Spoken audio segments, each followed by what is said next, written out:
Hello everyone, thanks for joining us today. You are at STG101, Introduction to AWS Storage, Building a Data Foundation in the Cloud. I'm Rajesh Vijayaraghavan. I'm a Principal Storage Go-to-Market Specialist from AWS Storage. I'm Rohan Thomas, and I'm a Product Manager on AWS Storage. And I'm Boris Alexandrov, a Product Manager on AWS Storage. Let's talk about our agenda for today's session. First, we're going to give you a high-level overview of the AWS storage portfolio and tell you why data is important. This isn't meant to be an exhaustive overview of our services, but just a high-level introduction. There's plenty of sessions the remainder of the week that will dive deep into various portions of these services, and I encourage you to attend as many of those as you may fit into your schedule. We'll spend the majority of our time today to tell you how customers think about implementing cloud solutions. We'll use some common starting workloads that we see from customers to help illustrate this. We'll start with enterprise applications and tell you how customers are moving these applications to the cloud. We'll then talk about centralizing your data with a data lake and how customers build data lakes with S3. We'll then talk to you about cloud storage for AI and ML and tell you a little bit about how customers are generating insights from their data. And last but not least, we'll talk about data protection and how customers protect their data with AWS. So let's dive in with a quick high-level overview of AWS storage. As many of you know, data is at the core of your business. Your business generates a lot of data across many organizations, and you're also pulling data from various third-party sources. The scale and growth of this data brings about challenges with managing this data, such as security, cost, and regulations, just to name a few. You need to address and keep up with these challenges to unlock the value of your data. And that's not all. You use this data to run and grow your business. Many of you are building and running applications to generate insights from your data and use those insights to help guide business decisions and key decisions in your business. It's critical to build your applications with the right data foundation. Based on our experience working with a variety of customers, we find that transformations and the AWS migration is a journey. It all starts with the right infrastructure and continuing to improve your fundamentals, such as security, availability, and cost. It's critical to build the right data and applications architecture to help improve agility and innovation with the right architectural patterns. And again, all of these building blocks are really there for you to help you grow your business and maximize your results. As we think about our storage services and what they need, we've thought about some table stakes design patterns that we think about and provide so that you don't have to worry about them or do the heavy lifting yourself. First, our services are secure. Security is foundational, and we obsess over the security of our services and our infrastructure. Our storage services are fully managed, so customers can focus their highly valuable resources on transformational efforts. We obsess over our customers and provide high availability and great operational support. We build our services to be global, scalable, and performant. And we don't stop there. We continue to innovate and focus on the needs of our customers. So let's talk a little bit about cost efficiency, which is top of mind for many of our customers, as I'm sure it is for many of you in the room here today. AWS customers are continuously optimizing their costs. Let's walk through a quick journey. When customers first lift and shift their applications to AWS, they enjoy cost savings based on the elastic nature of the cloud and not having to over-provision storage or resources. After that, customers continue to optimize their costs with additional initiatives such as right-sizing their deployments, using managed services, and leveraging cost optimization within each service.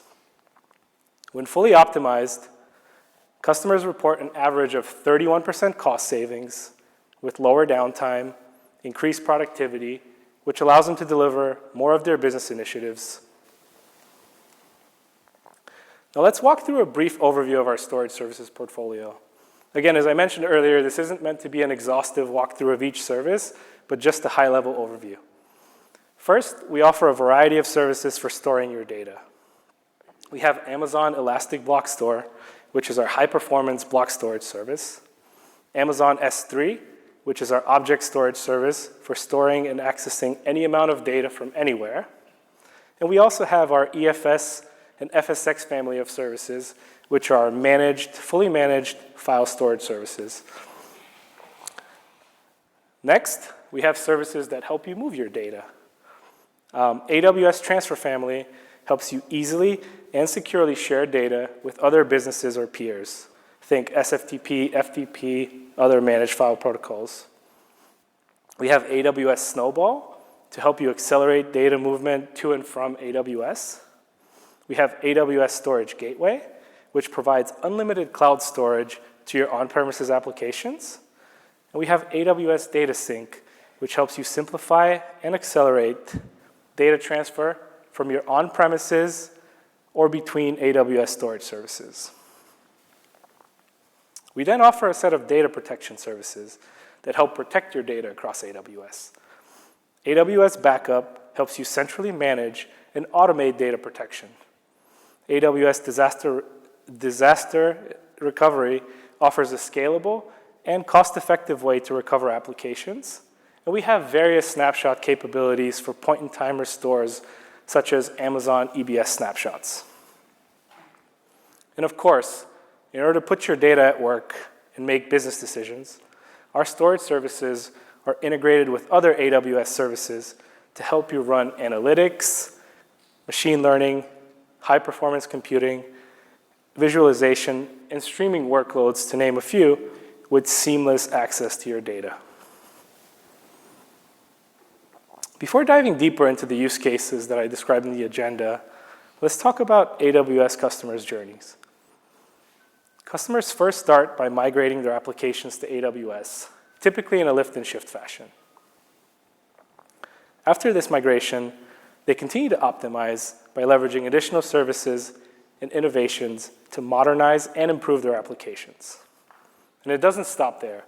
Customers continue to optimize their applications by leveraging the latest cost optimizations that AWS delivers.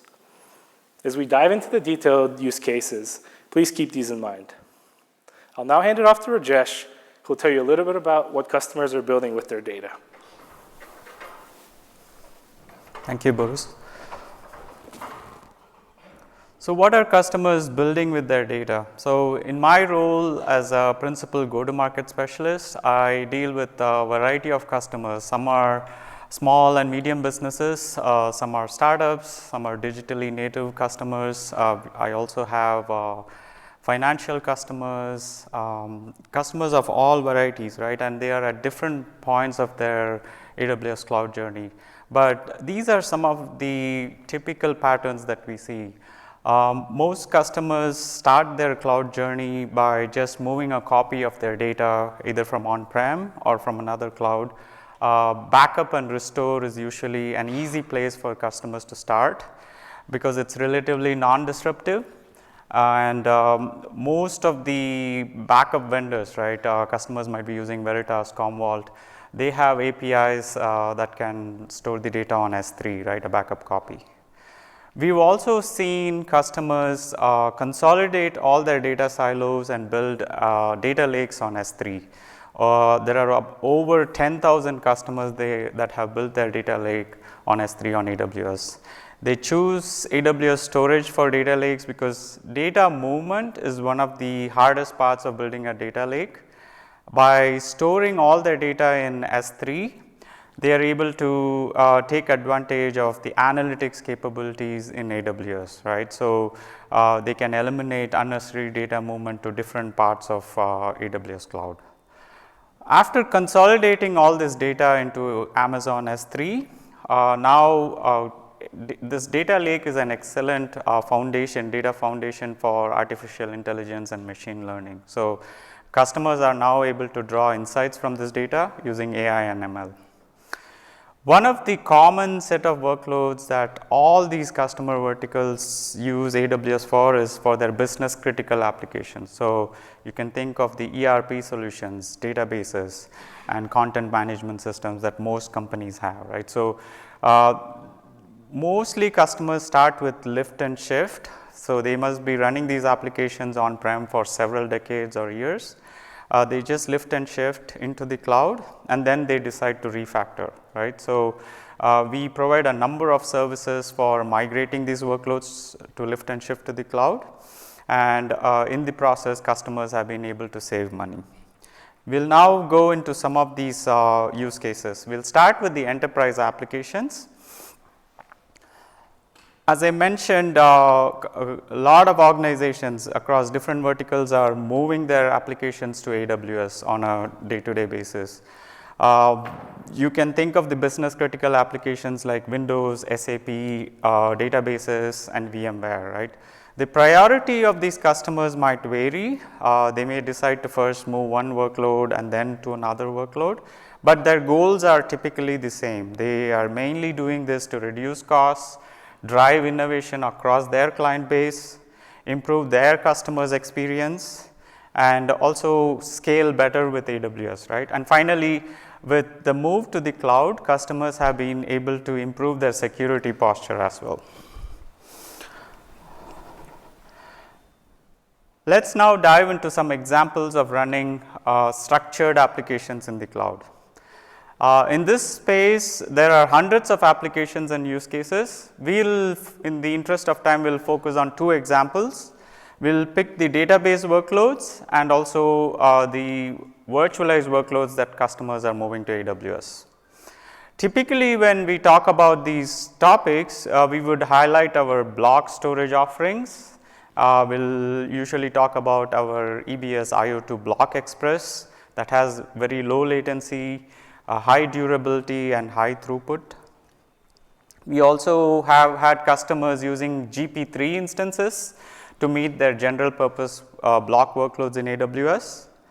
EBS also has elastic volumes to dynamically change volume types on the fly in case customers need more IOPS or throughput. But of late, we have a lot of storage options for different workloads on AWS. So, we will look into a few examples and go through how customers think about picking the right storage type. Let us start with SQL Server. Again, the point of this slide is not to dive deep into each of these implementations. Basically, what we would like to highlight is customers have multiple options when deploying their workloads, right. So, in this case, MS SQL Server, depending on their application requirements, they can use any of these deployment types. On the far left, we have a fully managed configuration with Amazon RDS, where customers do not even have to manage their database. We also have a number of enterprise customers where they would like to manage their SQL Server configuration. So, for those options, we have the standalone servers with EC2 and EBS. In this case, it is a direct lift and shift and customers are able to scale up as needed. Customers that want failover clusters, they again implement it with EC2 and EBS and they can also use FSX. In this case, it is fully managed share file system, it reduces the complexity for the customers. In most cases, customers are able to get away with just an SQL standard license. Now, there are also customers who are looking for always on availability groups, where the clusters can be deployed across availability zones for higher availability. So, in this case, they would have to use the SQL enterprise license. These have a little bit higher management on their side, right. So, the point here is we match application criticality and availability with different operational modes, and of course, customers can pick each of these depending on the TCO that they want. Now, let us get into another example of running structured applications. We will go into the VMware virtualized workloads. As you know, most customers are moving from on-prem deployment of their VMware applications. They want to preserve their existing operational model. They want to maintain their cost structure and also they want to accelerate their migrations into the cloud. So, when it comes to VMware workloads on AWS, you will see that on the left, these are the VMware components that customers are very familiar with, and on the right are how we translate those to AWS services. So, the storage administrator on-prem will be familiar with vCenter that maps to our AWS console. The virtual machines in VMware are mapped to our Amazon EC2 instances. The NSX virtual distributed switch maps to our Amazon VPC, which is our virtual private cloud that lets customers to launch AWS resources into a virtual network. vSphere with vSAN, that is from VMware, that maps into Amazon EBS for the boot disk, and they could configure it to FSX for the data disk, which provides the best TCO for the customers for their virtual applications. The best thing here is the underlying infrastructure is fully managed by AWS. Let's now quickly talk about a real customer use case. Salesforce.com, they don't need any introduction. They are used by most of the enterprises for their customer relationship management or CRM. Salesforce has been leveraging EBS for many of their applications use cases, mainly for their database environments.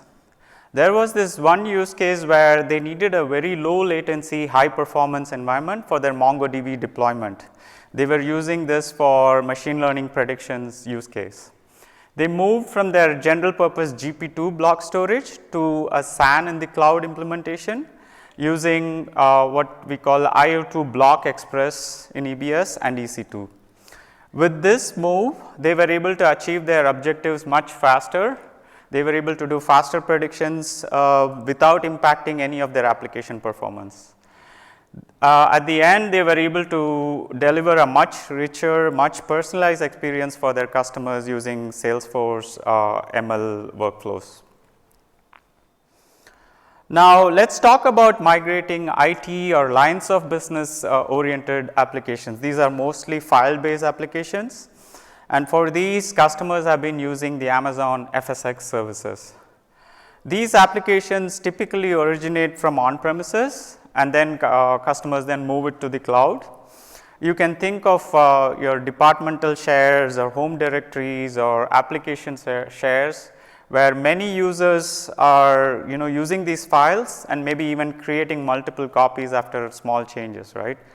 So, when you think about ISVs, there are ISVs like Perforce or Murex, which is a financial service, and think of machines that are actually creating content that's in the file format, right. So, data protection is very critical when it comes to all these file storage, and business continuity, disaster recovery along with ransomware recovery is important, right. So, for all these file based applications. So, what solutions do we have there, right?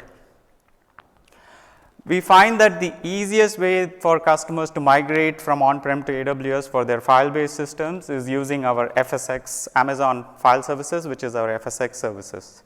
Today, we support 4 of the world's most popular file systems: Amazon FSx for NetApp ONTAP, Amazon FSx for OpenZFS, Amazon FSx for Windows File Server, and FSx for Lustre. These are feature-rich, highly performant file systems, cost effective, and the best thing is they are fully managed by AWS. So, these are easy to launch for the customers. They can run and scale their applications depending on their customer needs. So, these file systems are like for these on-premises deployments. So, customers can use the same APIs, same features that you are familiar with on-prem. So, Windows administrators that are familiar with Windows, they can now manage their Windows file servers using FSx for Windows. There is a number of customers in enterprise or EDA workloads. They are familiar with NetApp. They've been buying the NetApp file storage arrays for several decades now. They have been able to migrate to FSx for NetApp ONTAP and use the same data management features that they were familiar with. If storage administrators are familiar with day 2 operations, they can keep it as is. They don't have to change anything when they move it to AWS. There has been no need for these customers to re-architect or recertify or retrain their staff when moving to these FSx workloads. So Amazon FSx is the easiest path that customers have been using to run their network attached storage in the cloud. Let's quickly dive into what are the benefits of using a fully managed file or block storage, right? So main thing is it's faster time to market for the customers. There is limited complexity, and at the end of it, they get the lowest cost available, right? So some things that customers don't have to worry about is they don't have to think about capacity planning. So I've been in the on-premises world where every year they have to think about how much capacity they have, how much is left, what new storage arrays to buy. Those things are not there. They don't have to think about network or the backup of these hardware. There is no need for procurement to deal with multiple vendors. There is no installation configuration challenges, no upgrades needed. Finally, there is no hard drive failures, SSD failures. None of these are needed when it is through AWS. When it comes to software, customers don't have to worry about the firmware version, OS installation, the release compatibility with their new applications, no license management, and finally, there is no need to think about backup or security, right? Everything is handled by AWS. Let's talk about another customer use case, Pearson. Pearson is an AWS customer. They are in the educational space. They create, distribute learning content and skills. Their products have been used by governments, institutions, and individuals in several countries. They were able to improve the agility and performance of their ERP applications by leveraging FSx for NetApp ONTAP. What they faced as a challenge was their ERP system refreshes and the application recovery. It was not easy, and it was time consuming after every refresh. By adopting FSx for NetApp ONTAP, they were able to use its data management features like snapshots for instant database consistent backups and flex clones when it came to creating virtual copies of their application environments. What Pearson has been able to do since deploying FSx for NetApp ONTAP is they have been able to execute 3x faster for their supply chain batch programs.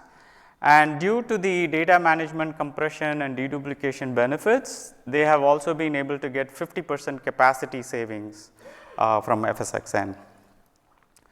From not knowing anything about NetApp ONTAP, their storage administrators were able to go from testing to production in less than 2 months. So that's how easy it was for Pearson using FSx for NetApp ONTAP.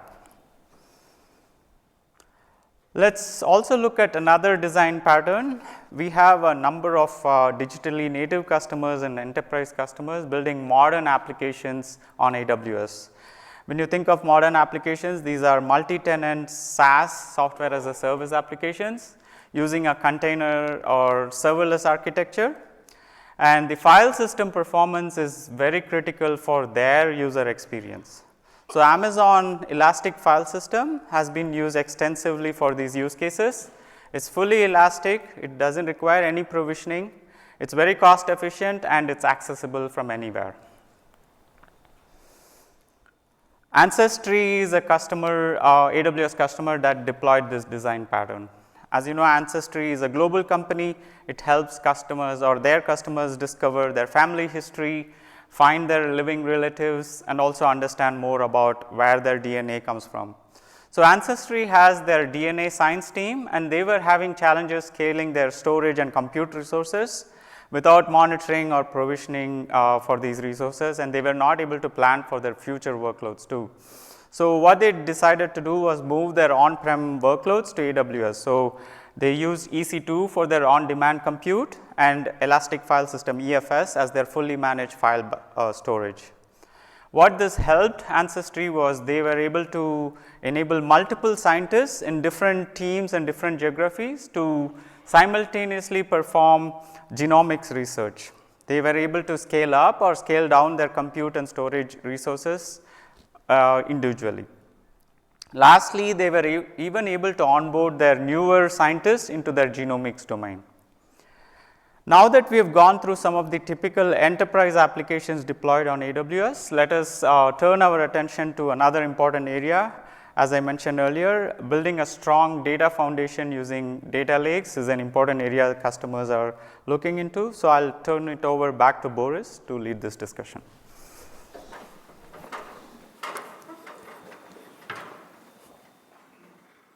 Thanks, Rajesh. Let's talk a little bit about building a data lake in AWS. So many customers tell us that they have data silos in their organizations and that they're struggling to manage, share, and govern this data. Just by a quick show of hands here, how many of you have faced issues with data silos in your organizations? I see quite a few hands up. Even the lights are in my face, but I can still see it. Great. Like you, customers we talk to want to eliminate these data silos and centralize their data. So a data lake is an architectural pattern that allows you to store massive amounts of data in a central repository so that it's readily available to be categorized, analyzed, and consumed by diverse groups within your organization. A data lake allows you to store virtually any type of data and run analytics on top of it, including data science and machine learning. So the first thing to consider when building a data lake is where to store your data. There's multiple dimensions that you typically want to consider: scalability, security, and ecosystem integration, just to name a few. S3 is a great solution on many of these fronts. For example, for scalability, S3 holds more than 400 trillion objects, stores exabytes of data, and averages over 150 million requests per second. Massive scale. For security, S3 offers encryption options, including server-side and client-side encryptions for your data. For access controls, you can use AWS Identity and Access Management to configure resource-based or identity-based policies. And for ecosystem integration, S3 is integrated with a variety of AWS analytics and AI/ML services, such as Athena, Glue, Redshift, Bedrock, and EMR, as well as third-party software such as Snowflake or Databricks. These are just some of the reasons why S3 is the largest and most performant object storage service for structured and unstructured data, and the storage service to build a data lake. Today, there's more than 1 million data lakes on AWS. Companies like BMW, Vanguard, and GE Healthcare are using data lakes in AWS as their single source of truth to help drive business decisions and develop new experiences for their customers. So let's talk about a specific company that's building a data lake on S3. For those of you that don't know, Sweetgreen is a fast casual restaurant chain that serves salads. I didn't like salads before, but when I tried Sweetgreen, I really started liking salads. There's no Sweetgreen in Vegas last time I checked, but hopefully where you live, there's one, and if you haven't checked it out, please do. But Sweetgreen's challenge was that they had 31 disparate data sources coming from farms, point-of-sale systems, user behavior from their web and mobile apps. And they wanted to centralize this data while also complying with the California Consumer Protection Act regulations. So Sweetgreen built their data lake on S3, and is storing over 100 terabytes of data there. Additionally, they leveraged EMR Spark to anonymize and mask this data so they could comply with the CCPA regulations. One of the amazing things about S3 is that there's a storage class for virtually every workload. This helps you tailor your costs so that you meet your requirements for things like retrieval performance, access frequency, and duration, but that you don't pay for anything that you don't need. The key to this cost optimization is to choose the right storage class.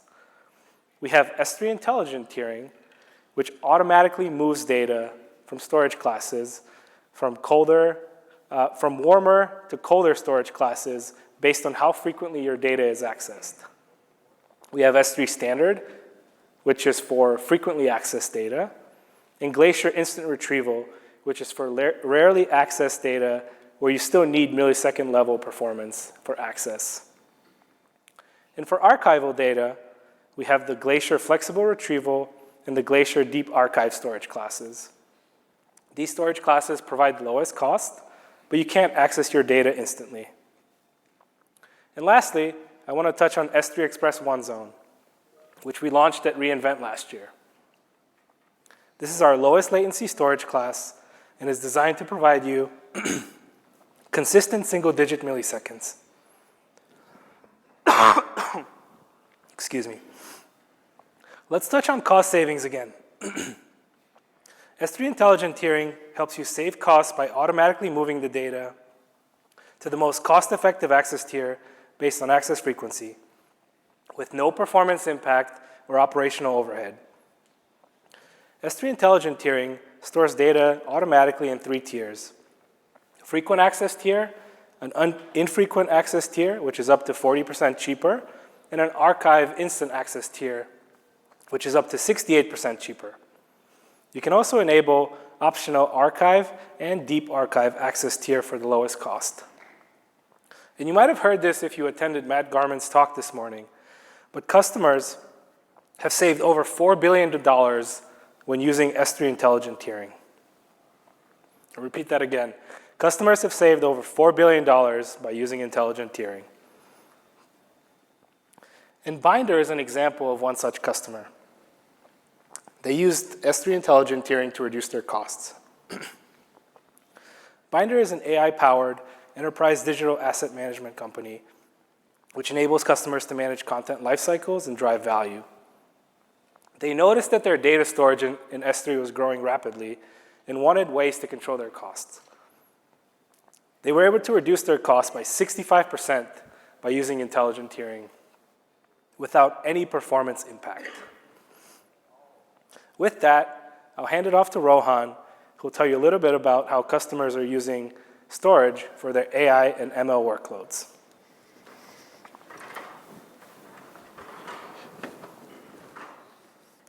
Thanks, Boris. So we talked about data lakes, and I think that's a good segue for us to take a look at how to use cloud storage for AI and ML. As you all know, this is a huge topic right now. It spans from building your own LLMs, using existing LLMs and tuning them, to doing standard AI and ML for predictive inference. Before we go any further, I think it's important that we brush up on some of the fundamentals. Artificial intelligence has been around since the 50s. We have data, and we're making predictions based on that data. And we're setting up an environment where we're allowing systems or computers to do what humans do. So think about human decision-making. And the way we do this is through machine learning. We have a large amount of data, and we're searching for patterns to build logic to look into these models, and then we make predictions about the data. Whether we're going to be fine-tuning the data, making predictions, or inferencing the data.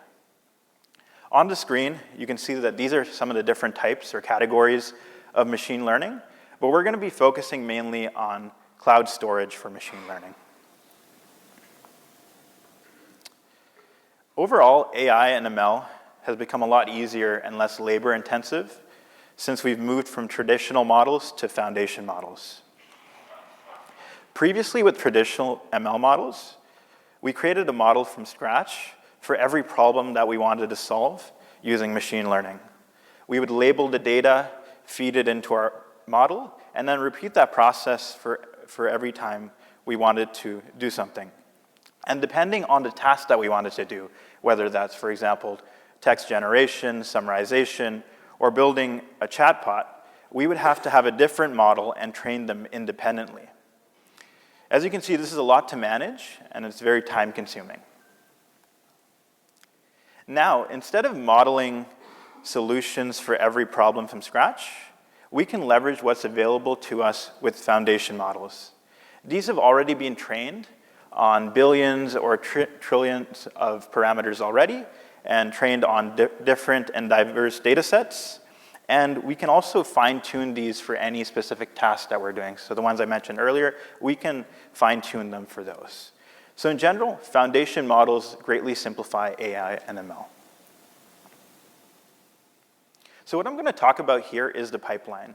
And just keep in mind that this pipeline is a lot different than some of the applications you've seen in the past, because it involves everything from I have to prepare, I have to build, train, and then deploy and manage. And in here, there's going to be both people and machines in the pipeline. And they're going to have very different needs and different capabilities in the ways they're going to interact with the data. So we're going to do a quick click down. And I'm not going to lie, this is going to seem a bit complicated. And that's just because there's a lot happening here. But it all starts with, how am I going to centralize my data? And then how am I going to curate the things in the data that I'm going to use? How do I start building my model?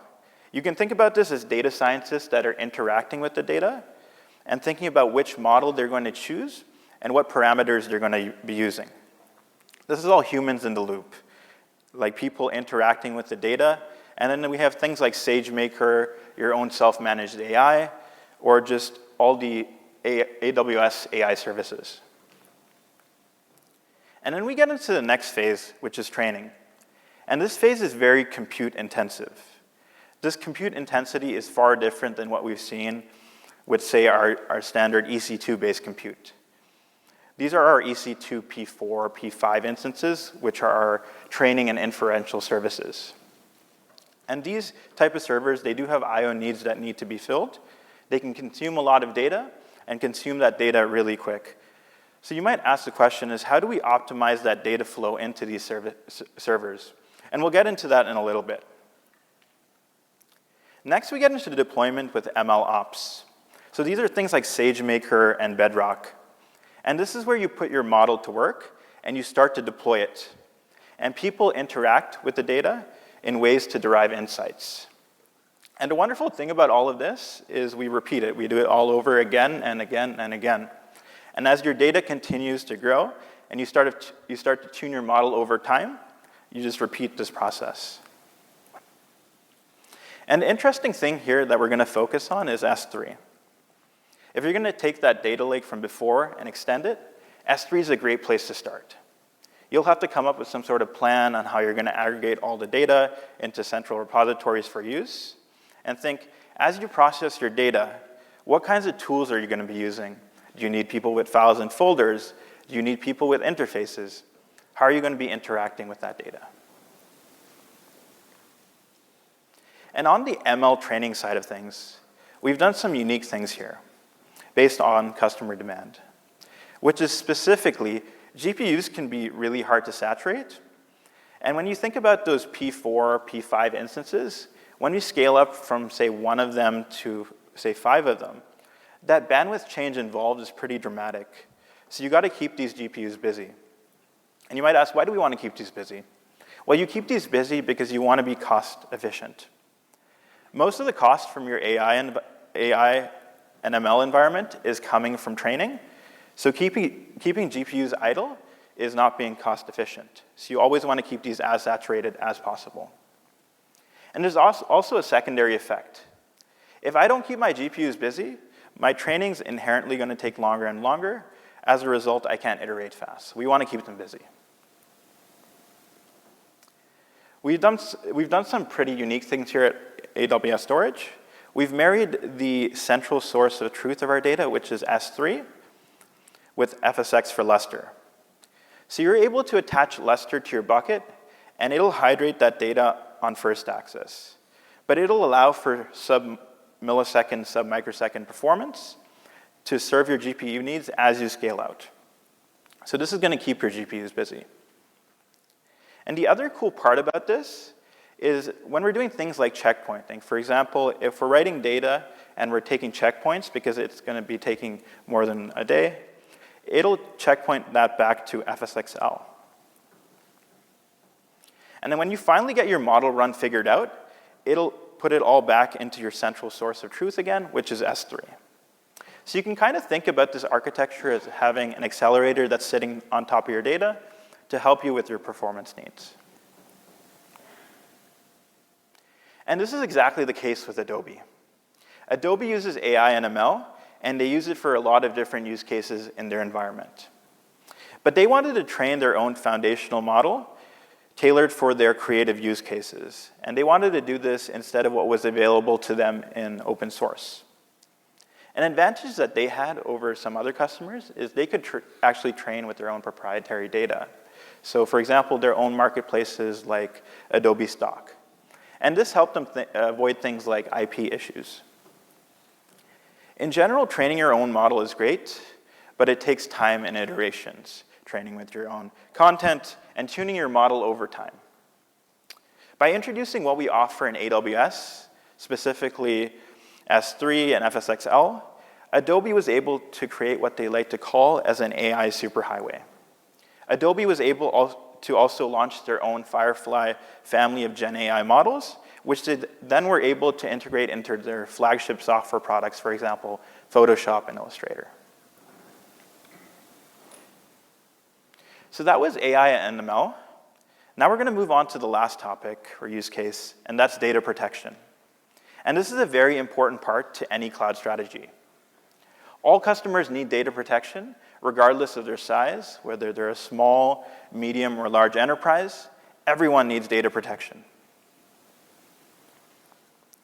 Data continues to grow and has tremendous value. It fuels things like AI, ML, LLMs, and Gen AI. Data requires protection and governance for disaster recovery, business continuity, and compliance to regulations. Designing and deploying data protection solutions is a journey in both challenges and opportunities. But let's first define what data protection is in the context of today's talk. Data protection is the process of safeguarding important data from corruption, compromise, and loss, and providing the capability to restore the data to a functional state in order to maintain business continuity. Customers need simple, cost-effective, and centralized ways to back up or protect their cloud application data at scale. They also need ransomware recovery capabilities and compliance insights and analytics for data protection, policies, and operations. So we all know that customers have been doing data protection forever, right? For the longest time, customers like yourselves have been using the likes of Commvault or Veritas, and more recently, in the last decade or so, have been using the likes of Rubrik, Cohesity, etc. Needless to say, there are many ways to do data protection. Some customers might use storage gateways and come up with some sort of hybrid solution.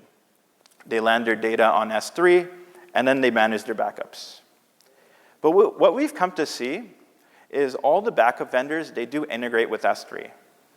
So if you're using any of these data protection vendors on premises, their APIs can point to S3. So let's say you're using one of these on-prem appliances from these vendors. Those data copies can be moved to AWS and onto S3. We also have the capability for these partner solutions to integrate with the AWS backup APIs. So for the data that is generated in the cloud, you can use these backup APIs and use AWS backup. So essentially, you choose the partner solution, and we back up the data for you. With AWS backup, customers are able to centrally deploy data protection policies. So you can do the configuration management and governance of backup activity supported across multiple services. So these are the different services that AWS Backup is already integrated to. So you'll be able to do a fully managed backup using AWS Backup. You can tag, you can create your own backup policies, you can use these backup plans to meet any of your backup requirements. For example, several enterprises have different compliance requirements that they need to meet. You can also schedule the frequency of your backups and the retention of your backups. For example, some customers don't want to always keep versions on versions of their backups, only a specific amount or for a time length. So currently, AWS Backup supports these services, But we're continuing to expand and integrate with more so we can increase that integration portfolio. As I mentioned earlier, these are some of the backup and recovery partners that we support in the Amazon Partner Network. So you could be essentially working with any of them on-prem, but we've actually gone ahead and evaluated these solutions and made sure that they work with our AWS backup solutions. So you can definitely work with these vendors, and they can either connect with AWS backup or with S3. Let's talk about a customer who actually used AWS backup, and that's Santos Limited. They're actually Australia's second largest independent oil and gas producer. So what they were facing is they were building these Lambda scripts, and they scheduled them to back up their EBS volumes. By doing this, they didn't actually have great visibility into their backups, and they were spending hours and hours reviewing the reports to see where the issues were. They also weren't getting all the backups that they wanted because they experienced a higher adoption of applications, and these newer applications that were getting adopted, that data wasn't getting backed up. Also, the manual scripts that they were using, anytime they had to do a future backup, would increase operational burden because they would either have to rebuild or change the scripts. So what they actually did is they started using AWS backup, and they haven't had a bad backup ever since. They were also able to stop writing those scripts as well. And this reduced the number of people that were needed to manage the backup. They were able to gain visibility into their backups, and were able to see all 21,000 of their EBS snapshots, which they weren't able to see easily before, without having to go through reports which potentially had gaps in them. Overall, they were able to increase productivity and reduce the number of hours needed to do a backup by about 80%. They were able to reduce the operational cost with a backup by about 50% because they were able to remove versions of their data that they did not need anymore. They were able to increase the accuracy of their snapshots from about 80% to 100%. And lastly, but most importantly, now they have full confidence in this solution using AWS Backup, a fully managed solution. They set it up, and it backs up all their data. So we covered a lot today, but again, this is just an introduction into a lot of the services that we have and the use cases that we support. So please go ahead and fill out the session survey in the mobile app. We really appreciate your feedback on what went well today and what we can do to improve the session in the future. There are a number of other sessions here at reInvent related to AWS storage, which will dive into some of these use cases and applications. With that in mind, our hope is that your learning doesn't stop today. You can find a learning plan on the AWS Skill Builder website, so you can go there and take courses at your own pace. Additionally, there are ramp-up guides, so if there's a specific topic like object storage or file storage, you can take those ramp-up guides to come up to speed on those. There's also a QR code, so if you want to continue your learning, please leverage that QR code. Again, thank you so much for being here on the second day of reInvent with us. I know lunchtime has started, so thank you, an extra thank you for being here with us a bit longer and listening to us. So as a group, we want to say thank you and enjoy the rest of reInvent. We're going to be here for the next 10 minutes or so if you have any questions or you just want to say hi, please come up and talk to us. Thank you. Thank you. Thank you.